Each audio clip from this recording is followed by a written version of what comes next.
Aujourd'hui, je vais te faire un retour d'expérience sur le ratio 1 pour 1 en trading et je vais commencer par dire quelque chose d'important. Pendant longtemps, j'étais vraiment convaincu que le ratio 1 pour 1, c'était le meilleur système possible pour réussir en trading. Et honnêtement, avec le recul, je comprends pourquoi beaucoup de traders y croient. Parce que sur le papier, c'est vraiment super tentant de trader avec des ratios 1 pour 1 parce qu'on a toujours les mêmes arguments qui sont véhiculés sur les réseaux, donc à savoir un win rate qui est élevé, des gains réguliers, on encaisse très souvent, on n'a pas beaucoup de pertes, on a un win rate qui est plus important et finalement on a une psychologie qui est plus saine, qui est plus agréable parce qu'on gagne plus souvent et c'est beaucoup plus simple de répéter son edge dans le temps encore et encore, de continuer d'exécuter sans problème parce qu'on va pas avoir beaucoup de séries de pertes avec un taux de réussite qu'on peut avoir avec les ratios 1 pour 1. Et tout ça sur le papier, ça a l'air vraiment génial, et c'est vrai, sur le papier, quand on entend ça, on a envie de trader avec des ratios 1 pour 1, et moi le premier, et c'est pour ça que j'ai commencé par trader avec ce système-là. Mais après avoir réellement tradé avec les ratios 1 pour 1, pas dans la théorie, mais vraiment dans la pratique, j'ai appris beaucoup de choses,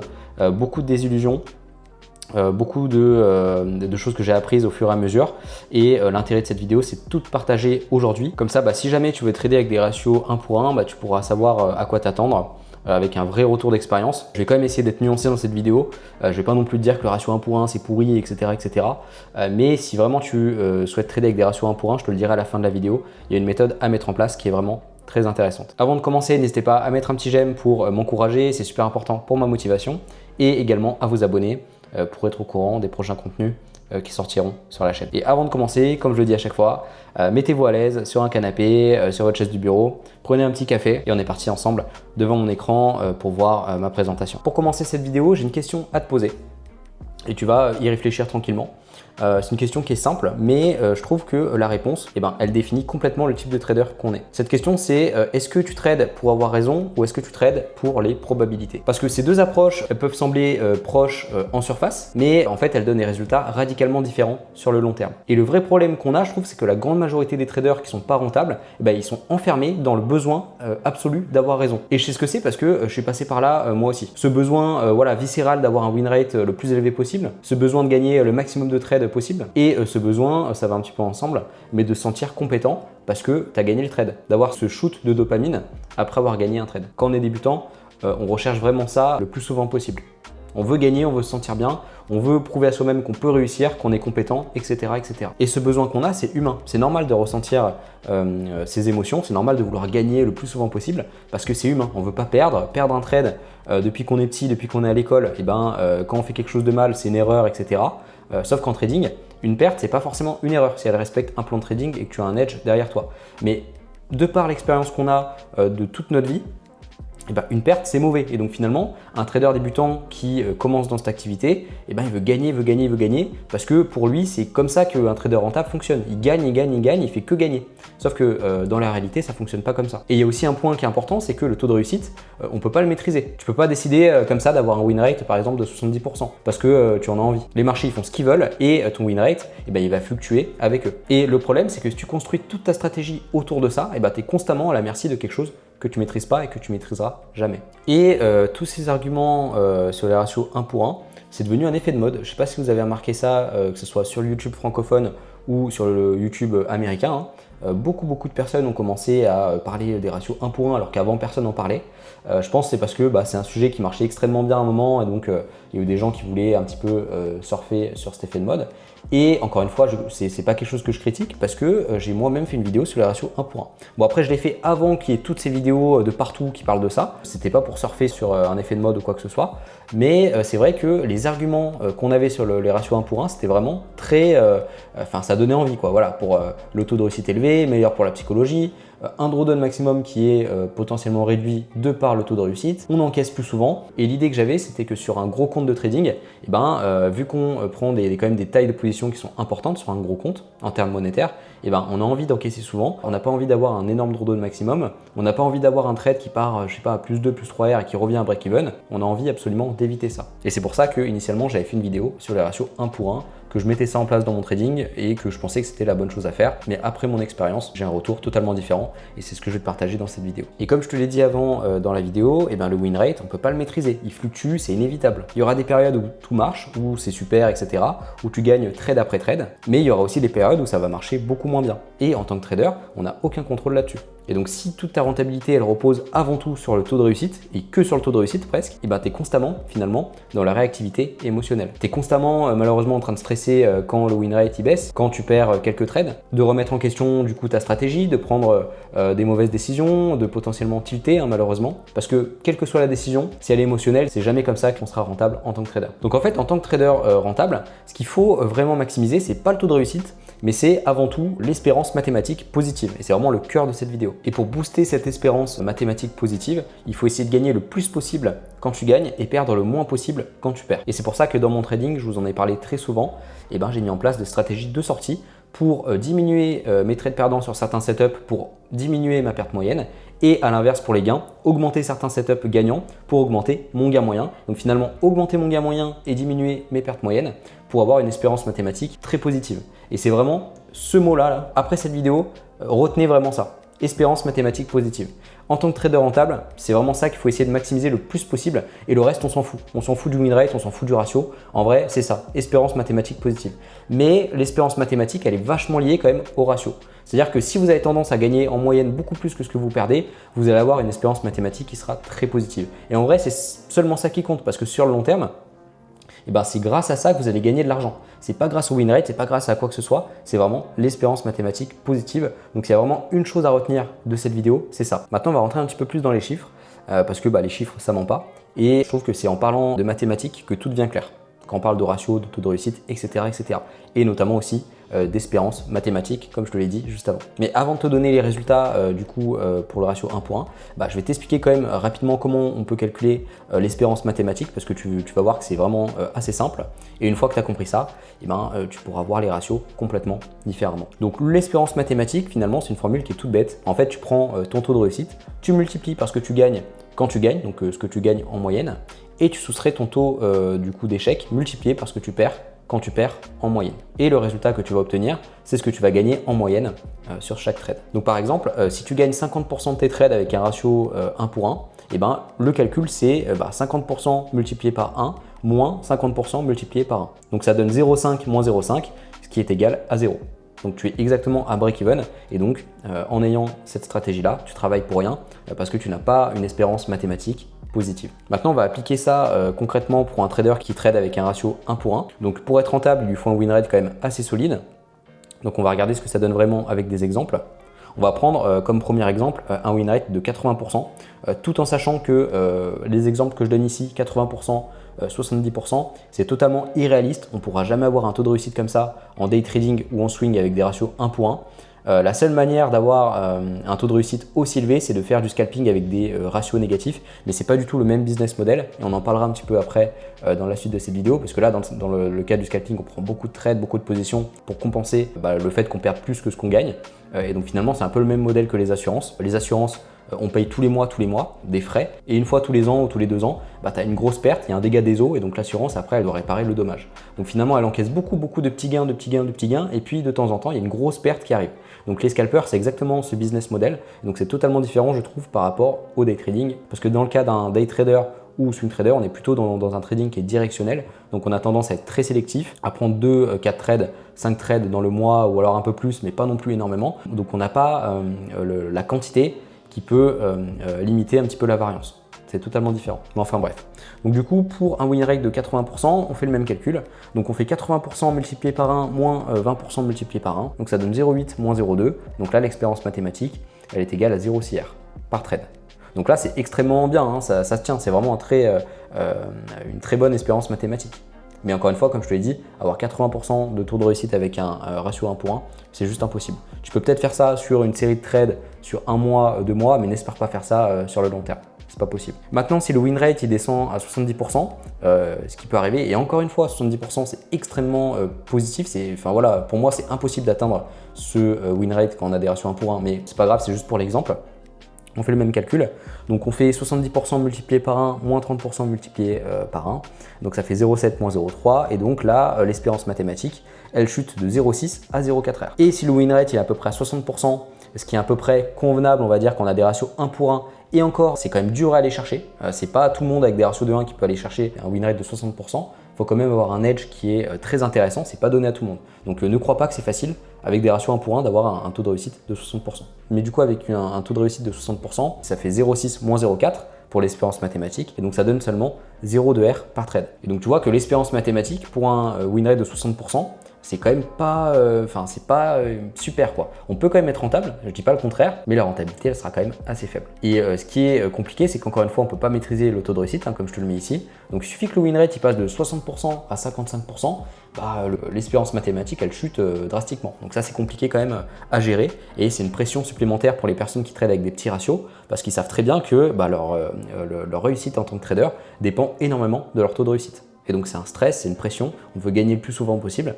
Et sur le long terme, je trouve ça assez épuisant pour l'avoir vécu. Maintenant, on va prendre le même exemple, mais cette fois-ci pour un trader qui a des ratios 1 pour 3. Et vous allez voir que dans ce cas-là, les chiffres ils sont complètement différents. On va commencer par un win rate de 45%. Donc là, le calcul, c'est 45% multiplié par 3 moins 55% multiplié par 1. Donc ça donne 1,35 moins 0,55. Donc finalement, on a une espérance mathématique de 0,8 R. Donc c'est la même espérance mathématique. Il me semble que le trader qui a un taux de réussite de 80% avec des ratios de 1, sachant que 80% avec des ratios de 1, c'est inatteignable, on a quand même une espérance mathématique qui est très élevée. 0,8 R, c'est quand même pas rien. C'est-à-dire qu'en moyenne, par trade, on gagne 0,8 R. Et même si le win rate il descend de 45 à 40%, le calcul c'est 40% multiplié par 3 moins 60% multiplié par 1, donc ça fait 1,2 moins 0,6. Donc on a quand même une espérance mathématique de 0,6 R par trade. Donc même en perdant 60% de ses trades, le trader il est largement rentable. Et admettons sur 100 trades à 100 euros de risque, ce trader là il génère quand même 33% de plus que le trader qui trade avec un ratio 1 pour 1, tout en perdant plus souvent. C'est pour ça qu'en surface, le trader qui a un ratio 1 pour 1, il semble faire mieux parce qu'il gagne plus de trades, parce qu'il affiche ses trades sur les réseaux sociaux, parce qu'on le voit gagner tout le temps, mais en réalité, il gagne beaucoup moins d'argent que ce qu'on croit. Et c'est exactement ce que les mathématiques nous démontrent, et c'est pour ça que je voulais te montrer ça dans cette vidéo, parce que les chiffres ne mentent jamais. On va parler maintenant des win rates qu'on trouve sur YouTube à 80-85%, qu'on voit sur les vidéos des personnes qui sont pro ratio 1 pour 1. Je t'en ai parlé d'ailleurs juste avant dans la vidéo, mais je voulais quand même faire un point complet pour que ce soit bien clair pour tout le monde. Et encore une fois, je vais être direct, mais ces chiffres, ça n'existe tout simplement pas en day trading. J'ai jamais vu un trader, ça fait plusieurs années que je suis sur les marchés, et je suis convaincu de toute façon que ça n'existe pas, avoir un taux de réussite de 80-85%, que ce soit avec des ratios de 1, des ratios de 2, des ratios de 3, ça n'existe pas. Généralement, de ce que j'ai pu voir, en moyenne, les traders qui ont des ratios 1 pour 1, s'ils sont extrêmement bons, et encore une fois extrêmement bons, ils vont avoir un taux de réussite qui va être entre 60 et 65% grand maximum. Vraiment, et encore une fois, c'est l'élite. C'est-à-dire que sur 1000 personnes, il y a peut-être 10 personnes qui ont ces taux de réussite-là avec des ratios 1 pour 1. Et généralement, ce que vous allez retrouver, c'est des traders qui ont un taux de réussite de à peu près 55 à 60% avec des ratios 1 pour 1, rarement au-dessus. Donc c'est quand même différent de la réalité qu'on voit sur les réseaux sociaux. On voit des personnes parler de 80-85% de taux de réussite avec des ratios 1 pour 1. Parce que forcément, en ayant ces taux de réussite-là, avec des ratios 1 pour 1, c'est génial, c'est magnifique. On fait que gagner, on a une espérance mathématique qui est super importante, on n'a jamais de drawdown, etc., sauf que c'est pas la réalité. Et je te l'ai dit dans la vidéo, mais je vais me répéter, mais les personnes qui ont un taux de réussite extrêmement élevé, par exemple 85-90%, c'est des scalpers. Mais c'est un business model qui est totalement différent par rapport à ce qu'on fait en day trading et en swing trading. Parce qu'un scalper, il prend 20 à 30 trades par session, avec des ratios qui sont souvent négatifs, donc c'est normal d'avoir un win rate qui est très important, parce qu'on gagne moins que ce qu'on risque en moyenne par trade. Sauf que là, il y a le volume énorme de trades qui compense. Mais en day trading et en swing trading, t'as pas ce volume, parce que là, on est plus sur un trading, pour moi, qui est directionnel. Donc on cherche à être sélectif, et on prend, encore une fois, à peu près 7, 8 trades, 10 trades grand maximum dans le mois. Et encore 10 trades, c'est quand même assez important. Et même le scalping, c'est pas pour tout le monde, c'est pour les personnes qui savent bien gérer la pression, qui veulent prendre beaucoup de trades par jour, par session, parce qu'ils savent qu'ils doivent gagner presque tous leurs trades pour être rentables. Donc c'est pas pour tout le monde, mais le scalping, ça peut être un business model qui est très intéressant. Donc pour moi, c'est vraiment deux sports totalement différents, et c'est comme comparer un sprinter et un marathonien, par exemple. Les deux courent, c'est la même chose, mais c'est pas du tout le même sport. Donc concrètement, qu'est-ce qui se passe vraiment au quotidien quand tu trades avec des ratios 1 pour 1 ? La réalité, c'est que la majorité des traders en day trading, ils ont un win rate réel entre 55 et 60%, comme je t'ai dit juste avant. Donc techniquement, tu es rentable sur le papier, mais une fois que tu déduis les frais, les spreads, les commissions, le résultat il ne suit tout simplement pas les efforts qui sont fournis. Et pour les traders qui tradent avec des ratios 1 pour 1, il y a aussi quelque chose qu'on ne voit pas beaucoup sur les réseaux sociaux et on n'en parle pas énormément, mais c'est que ton broker ou alors ta proprium, surtout si c'est du CFD, futur c'est différent parce que l'exécution elle est extrêmement propre, eh ben, tu ne sors pas toujours exactement au prix que tu vises. Il y a du ciblage potentiellement, il y a des spreads qui varient pour les CFD, il y a des exécutions qui sont imparfaites. Donc sans le savoir, tu trades peut-être avec un ratio négatif. Pas 1 pour 1, mais je sais pas, 0,9 pour 1 ou même 0,85 pour 1. Et cette petite différence sur le long terme, elle est vraiment dévastatrice. Parce que sur 6 mois, 1 an, 5 ans, retiens bien qu'une espérance négative, elle finit toujours par te rattraper. Je conseille d'aller plutôt sur les futurs, parce que sur les futurs, l'exécution elle est propre, on n'a pas presque pas de spread, de ciblage, enfin c'est vraiment super propre. Et là, on va avoir une très bonne exécution. Mais sur du CFD, malheureusement, très souvent, vous n'allez pas avoir un ratio 1 pour 1, vous allez des fois avoir un petit peu moins, etc. parce que ça peut varier avec le spread. Donc c'est vraiment quelque chose à savoir et appréhender correctement. Donc si vous tradez de cette façon-là, je vous recommande vraiment de trader sur les marchés futurs parce que ça sera beaucoup plus rentable dans votre cas. Maintenant, on va parler d'un sujet qui fâche quand on trade avec des ratios 1 pour 1, c'est les séries de pertes. Et la question, c'est pas si tu vas en traverser, mais c'est quand. Parce que même avec des ratios de 1, tu vas inévitablement traverser des séries de pertes, que ce soit 3, 4, 5 pertes à la suite. Tout le monde y passe, peu importe ton niveau, peu importe l'expérience et peu importe ton ratio par position. Et le problème, c'est que en tradant avec des ratios de 1, si tu as par exemple 4 pertes d'affilée, il te faut 4 trades gagnants juste pour effacer le trou. Pas pour être en profit, mais juste pour retourner au point de départ, juste pour être à break-even. Donc ce qui se passe, c'est que tu peux passer des jours, des semaines entières à te battre uniquement pour revenir à zéro. Et donc c'est vraiment épuisant, c'est décourageant, c'est une situation qui est difficile à vivre je trouve en trading et c'est une situation que j'ai vécue longtemps quand je tradais avec des ratios 1 pour 1. Et c'est là malheureusement qu'intervient un cercle vicieux parce que malheureusement la pression de devoir enchaîner les gains pour t'en sortir, elle devient de plus en plus lourde. Chaque trade devient crucial, chaque perte peut devenir une catastrophe et cette pression-là, si on ne la gère pas correctement, si on n'est pas prêt à ça, elle peut amener au tilt. Et le tilt, c'est faire n'importe quoi sur son compte de trading malheureusement et partir en vrille. Parce que tu peux par exemple dévier de tes règles, tu peux forcer des trades que tu n'aurais jamais pris normalement qui ne sont pas dans ton plan de trading. Tu prends des risques plus élevés pour récupérer plus vite. Ça c'est quelque chose qu'on voit beaucoup quand on trade avec des ratios de 1 parce que forcément si on fait 3 pertes à la suite, on sait qu'il faut faire 3 gains pour revenir à break-even. Donc on n'a pas envie de se taper des semaines à être sélectif, sélectionner la qualité juste pour retourner à break-even. Donc on veut risquer plus par position pour rattraper tout en un seul gain. Sauf que ce qui se passe, c'est que malheureusement, la position elle est souvent perdante parce qu'on ne respecte pas son plan. Donc finalement, on perd encore plus et c'est presque irrattrapable après, avec des ratios de 1, de rattraper ses pertes. Donc c'est vraiment là que ça peut être compliqué, c'est un cercle vicieux. Et je te dis pas ça en mode théorie, je te dis ça parce que je l'ai vécu personnellement. Alors après, j'ai jamais fait de revenge trading, jamais fait de l'over trading, etc., mais j'ai ressenti ces émotions-là. En drawdown, tu es beaucoup plus émotionnel, tu es stressé, tu as peur et comme tu sais, c'est exactement dans cet état-là que tu prends les pires décisions en pensant que c'est la seule façon de t'en sortir. Alors que c'est exactement le contraire que tu devrais faire pour t'en sortir et devenir un trader rentable sur le long terme. Donc les drawdowns, quand on a un ratio 1 pour 1, c'est vraiment très compliqué à gérer et c'est vraiment ça le point noir, je trouve, des ratios 1 pour 1. C'est qu'on pense naïvement qu'en ayant des ratios 1 pour 1, on va avoir un taux de réussite qui sera élevé, donc on va jamais perdre presque, on va enchaîner les gains, sauf qu'on n'est pas conscient de la réalité. Il suffit juste d'aller sur un simulateur mathématique, tu lui mets ton taux de réussite, tu lui mets combien tu gagnes en moyenne, combien tu perds en moyenne, donc avec des ratios 1 pour 1, et il va te sortir la probabilité d'avoir 4-5 pertes à la suite, et tu vas te rendre compte que avoir 4-5 pertes à la suite, ça peut arriver bien plus souvent que tu le penses, même avec des ratios 1 pour 1. Ça, c'est un exercice à faire et je pense que ça va te faire prendre conscience de si oui ou non tu es prêt à trader avec ce type de ratio. Maintenant, on va voir ce que les ratios élevés changent vraiment dans ta tête parce que c'est pas juste une question de mathématiques parce qu'on a vu tout à l'heure que même d'un point de vue mathématique, c'est beaucoup plus intéressant d'avoir des ratios importants, mais c'est aussi une question de psychologie. Parce que imagine que tu es en drawdown, que tu as perdu plusieurs trades à la suite, avec des ratios élevés, en ayant des gains moyens beaucoup plus importants que tes pertes moyennes, un seul trade peut tout renverser. Un seul trade peut rattraper ce drawdown. Et pour moi, ça change complètement la façon de gérer la pression. Parce que tu peux te dire à ce moment-là, je suis à un trade de m'en sortir. Et cette pensée-là, elle est incroyablement puissante. Parce que ça te permet de rester calme, de rester dans ton process, de continuer à trader sans avoir un tilt ou quoi que ce soit. Et pareil, si tu es dans une bonne série, tu peux gagner quand même beaucoup de revenus avec ton trading. Si tu as des ratios de 3, si en moyenne tu gagnes 3 fois plus que ce que tu perds, et que tu fais 3 trades gagnants d'affilée, tu es déjà à plus 9% quand même, seulement en 3 trades. Alors qu'avec des ratios de 1, tu es seulement à 3%, si tu as un risque de 1%. Donc tu peux vraiment te rémunérer correctement avec ton trading et c'est beaucoup plus simple à gérer dans les périodes de de drawdown. Alors qu'avec des ratios 1 pour 1, bah, malheureusement, tu peux jamais te dire ça. Parce qu'un trade gagnant, ça efface juste un trade perdant. Et donc, tu es toujours finalement dans cette logique de devoir être parfait, de ne pas te rater. Et cette pression constante, ça peut te détruire psychologiquement sur le long terme. Et moi, c'est quelque chose que je détestais avec les ratios de 1, c'est-à-dire que quand tu perdais, il fallait faire un gain juste pour retourner à break-even. Donc c'était long, c'était un peu pénible. Tu perds 2 trades, ça y est, il faut faire 2 gains pour retourner à break-even.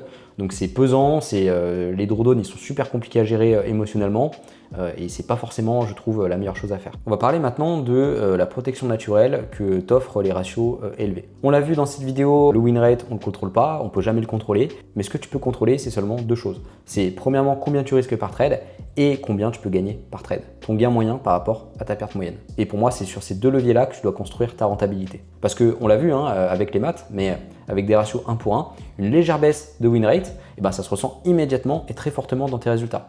On l'a vu avec les chiffres, tu passes de 70% à 60%, ton espérance mathématique, elle s'effondre. Donc c'est fragile et c'est instable. Mais avec des ratios qui sont plus élevés, cette même baisse de win rate, elle a beaucoup moins d'impact. Parce que chaque trade gagnant pèse tellement plus lourd que chaque trade perdant que le système, il absorbe naturellement les variations. Et donc c'est une protection qui est intégrée dans le système lui-même.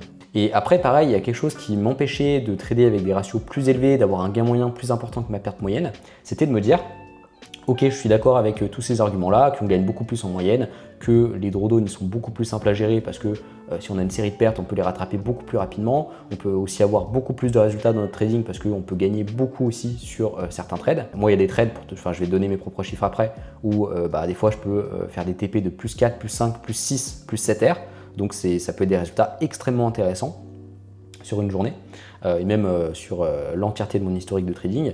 Mais je m'étais toujours empêché un petit peu de trader comme ça parce que je me disais qu'en tradant comme ça, mon win rate il serait catastrophique. J'aurais peut-être un win rate de 30%, de 35% et que psychologiquement, ça allait être compliqué pour moi de gérer ça, de gérer le fait que le trade il parte très loin et qu'après il revienne à break-even, de gérer toutes ces choses-là. Sauf qu'en fait, dans la réalité, je me suis rendu compte que c'était beaucoup plus simple de gérer ça que ce que la plupart des gens pensent. Parce que de par mes chiffres, vous voyez que mon taux de TP il est de 36%, break-even 40% et le reste il part en stop loss.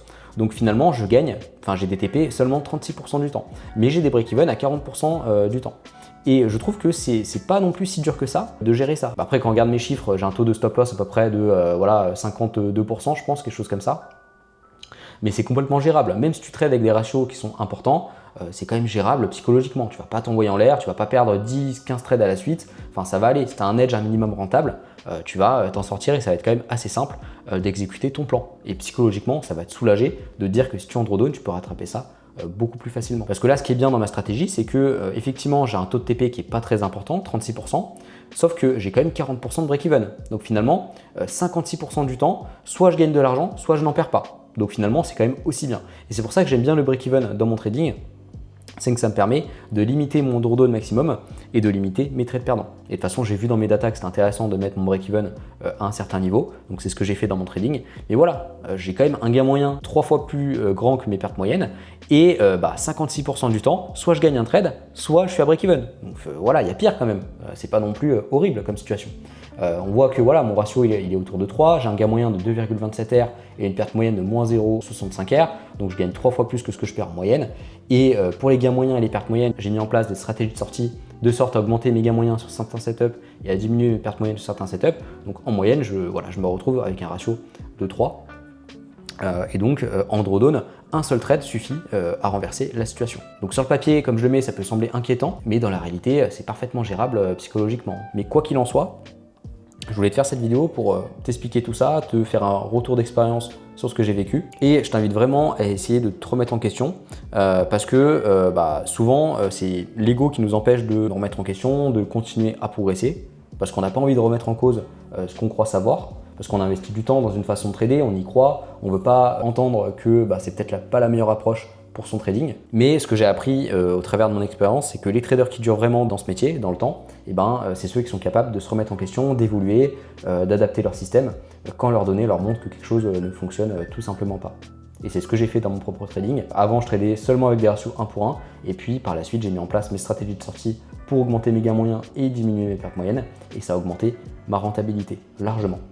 Et donc je me suis remis en question par rapport à ça. Et donc dans le trading, c'est important de lâcher un petit peu l'ego et de continuer de se remettre en question pour persévérer, pour toujours continuer d'apprendre, même si parfois ce qu'on apprend, ça remet en cause un peu ce qu'on croyait savoir, ce qu'on a fait durant des années, parce que pour moi, c'est vraiment la meilleure manière de progresser. Pour conclure cette vidéo, j'ai envie de te dire que si tu es break-even ou que tu es inconsistant dans ton trading, bah malheureusement, tu as peut-être été orienté dans la mauvaise direction, mais que ça peut rapidement se corriger. Et pareil, si tu veux garder absolument des ratios de 1, tu peux le faire, encore une fois, c'est pas forcément négatif, mais par contre, ce que je te conseille absolument, c'est de mettre en place au moins une stratégie de sortie pour ramener par exemple ton ratio réel autour de 1,5. Par exemple, tu as un TP fixe de plus 1R, ça ne change pas, mais tu mets en place une stratégie de sortie pour les pertes, de sorte à diminuer les pertes moyennes. Donc, tu as une perte moyenne à peu près qui va passer de moins 1R à, je sais pas, moins 0,7. Donc finalement, globalement, tu vas gagner 1 quand tu gagnes, mais quand tu perds, tu vas perdre 0,7. Donc ton ratio moyen, il va être plutôt de 1,5. Donc là, ça sera beaucoup plus solide mathématiquement. Donc c'est comme ça que je te conseille de travailler si vraiment tu veux garder des ratios 1 pour 1. Parce que tu vas quand même conserver un taux de réussite qui sera quand même assez élevé et tu vas quand même gagner un peu plus que ce que tu perds en moyenne. Donc ça sera quand même assez intéressant mathématiquement. Et pour ce faire, bah, tu peux prendre par exemple l'ensemble de tes photos de tes trades perdants, tu les mets dans un dossier et après tu analyses l'ensemble de ces photos-là et tu essayes de te poser une question. C'est est-ce que je peux, sur certains setups, réduire mon trade avant le stop loss, couper la perte finalement.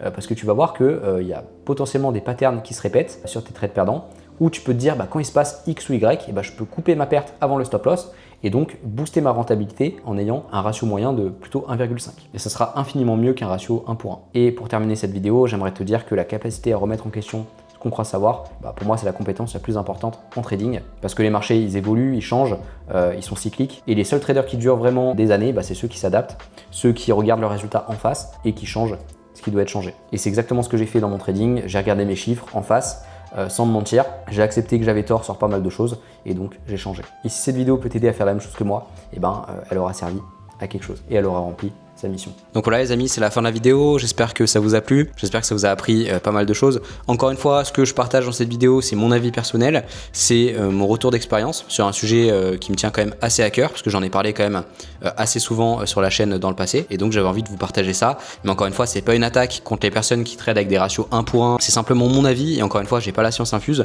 mais c'est un retour d'expérience que j'ai eu dans mon propre trading après plusieurs années sur les marchés. Si vous tradez avec des ratios de 1, ne vous sentez pas offensé par cette vidéo, c'est pas une attaque personnelle, c'est juste un retour d'expérience. Donc si vous avez aimé la vidéo, n'hésitez pas à mettre un petit j'aime, également à vous abonner pour être au courant des prochains contenus qui sortiront sur la chaîne. Et comme d'habitude, vous avez en premier lien en description un PDF complet sur cette vidéo si ça peut vous intéresser.